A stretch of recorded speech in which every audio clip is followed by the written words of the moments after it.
গাড়ির ধাক্কায় মৃত্যু হলো একজনের। ঘটনাটি ঘটেছে আজ ভোর 3:30 নাগাদ পানাগড় মোরগ্রাম রাজ্য সড়কের ওপর পানাগড় হাসপাতাল মোড়ের কাছে।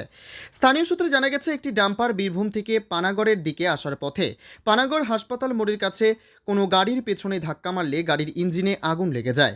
গাড়ির মধ্যেই পুড়ে মৃত্যু হয় ডাম্পারের খালাসির। আহত হয় ডাম্পারের ড্রাইভার।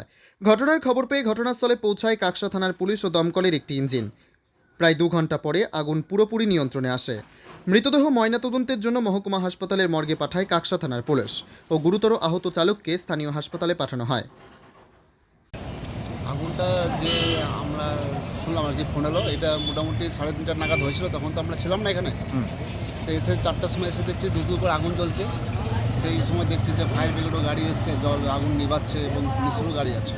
ঠিক আছে, তার ওইখানে ঘটনাস্থলেই আগুন বার করতে পারেনি খালাসি ওখানেই জ্বলন্ত অবস্থায় ওখানে ডেড হয়ে গেছে এবং কোনো রকমে ড্রাইভার উদ্ধার হয়েছে, ও বেরিয়ে পড়েছে।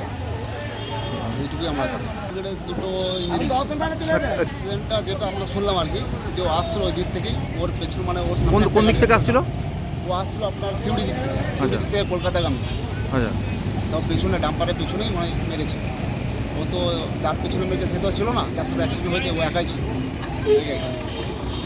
ব্যুরো রিপোর্ট, পিবি বার্তা।